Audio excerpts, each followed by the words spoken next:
Got to go into town now. As you can see, it's been snowing. Roads are quite deep. I'd say, what is that, 8 inches to a foot deep. And the Land Rover seems to be going just fine for now. There's no wood to touch, so what can you do? The engine preheater works really well. You cut a section out of the bottom radiator hose and you put the, well, it looks like a little donut in, and then you plug that into the mains overnight, and it just heats up the bottom radiator hose water, keeps that nice and hot, and then someone else just driving through the snow for no reason. Yes, lovely. And then what happens is there's no pump in it, but the hot water is less dense than cold water, so the hot water rises and is replaced by cold water. So all night long your engine is bathed in nice warm water.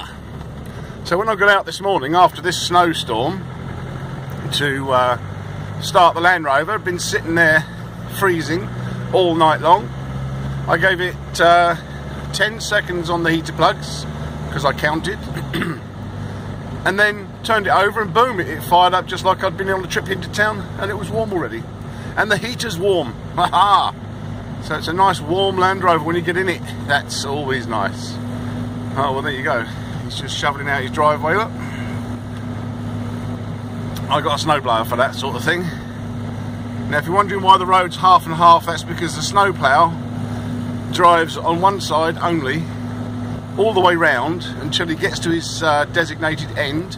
Then he turns round and drives on the other side all the way round until he gets back to his beginning point. That way they can plough the roads nicely, so there's no problem with driving on both sides of the road, if you see what I mean, because one side's clear and one side's not. Right, just about to turn off onto a rough road now, so I was making a sharp turn on a hard road, and although filming with one hand is stupid at the best of times, it's even more stupid when you're doing a nice sharp turn in the snow. So this is my drive into town, Clark Road. Once again, it's another unpaved road. The grey skies up there tell us that there's more snow coming, but they say it might turn into rain and wash it all away, so who knows what's going on.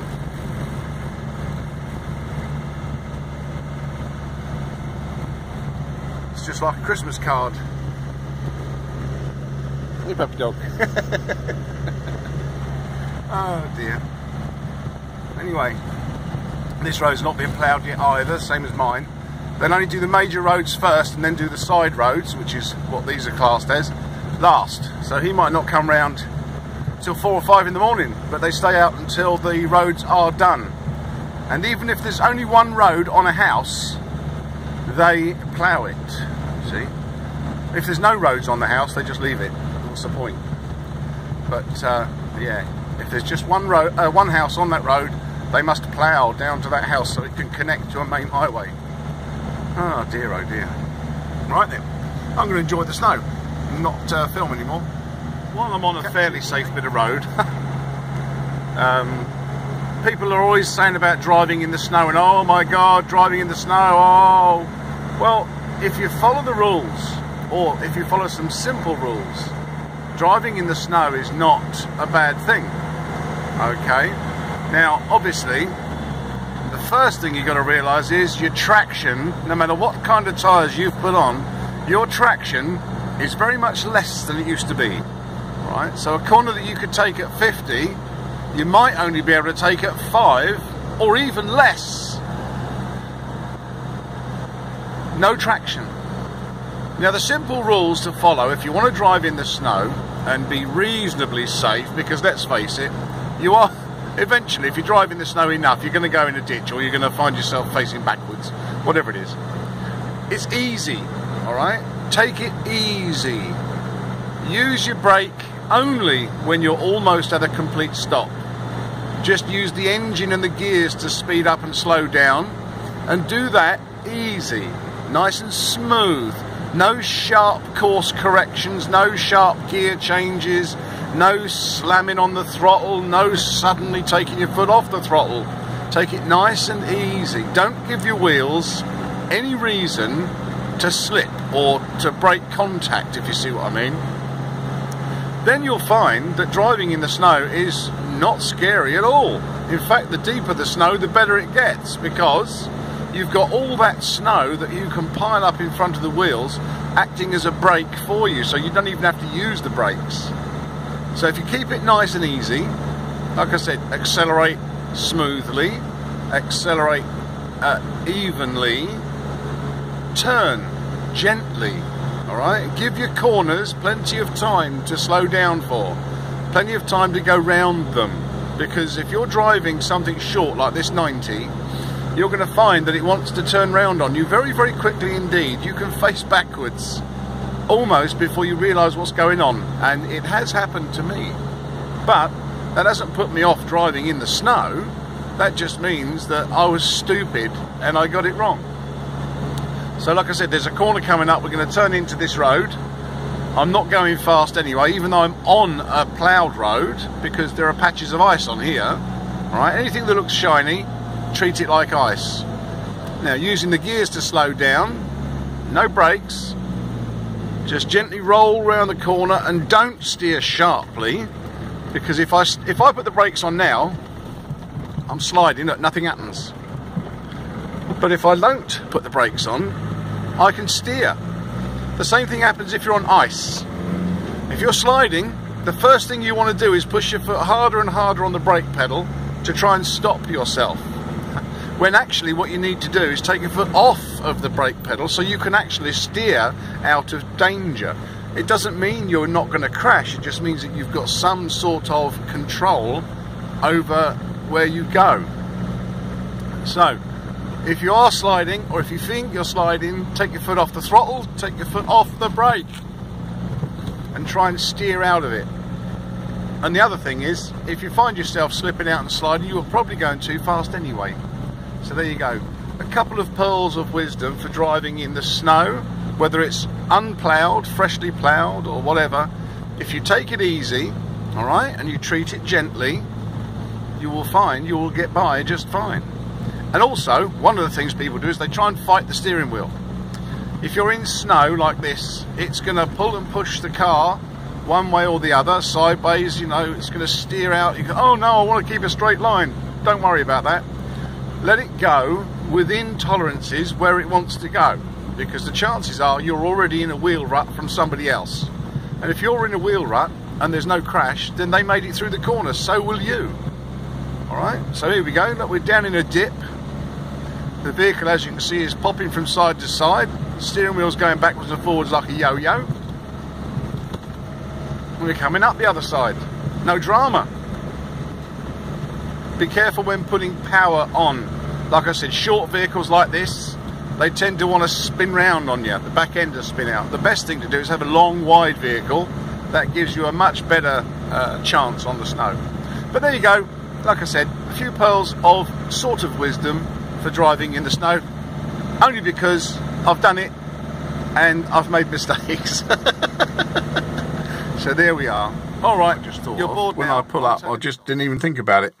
Is I don't put my handbrake on in this ice and snow weather. What I do is I leave it in gear, but no handbrake, because of course the handbrake's warm when you pull up. You put the handbrake on, overnight it freezes and your handbrake's now stuck on.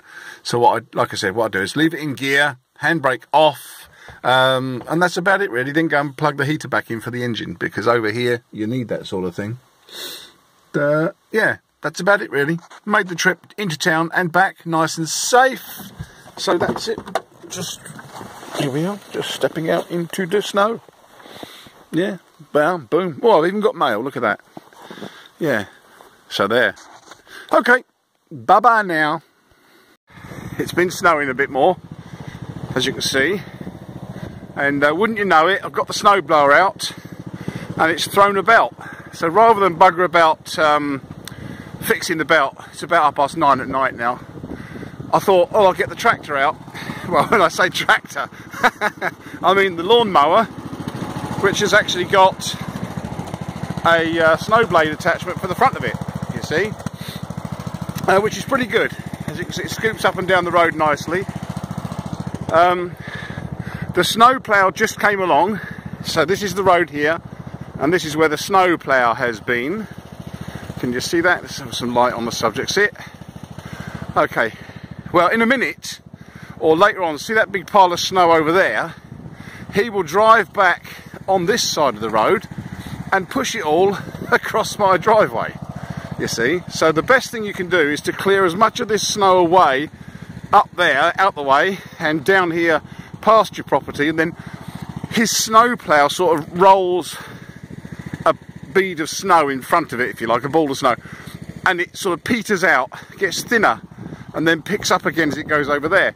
So you clean up first, then you haven't got such a big wall of snow to deal with, and then, this is the trick, right? This is the trick.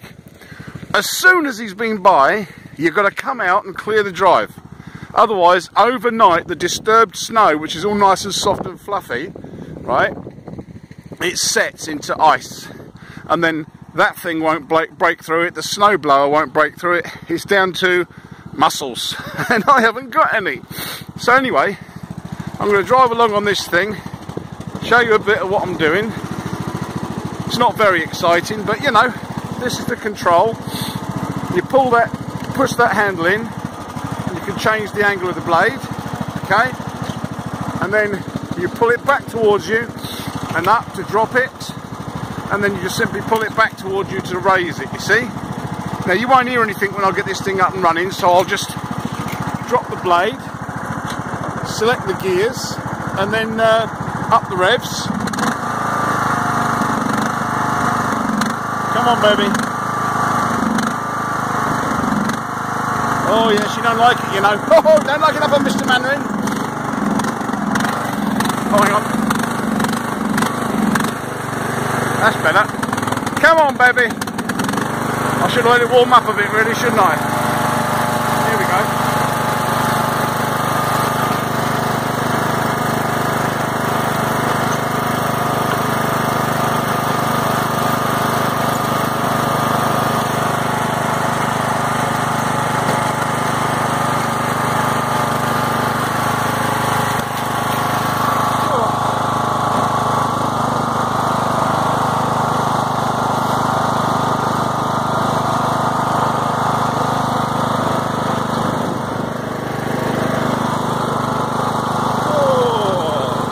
Snow chains on the wheels, but they still slip a bit. Okay, now change the angle to that way.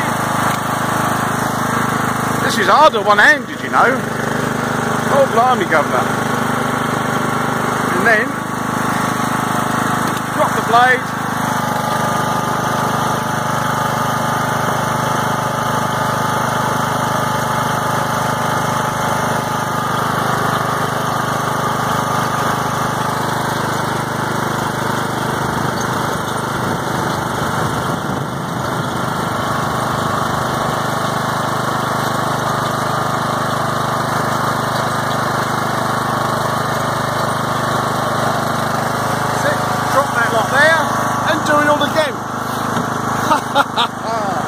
Oh, the joys, the joys.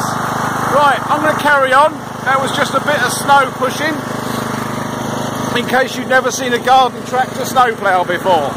See you later.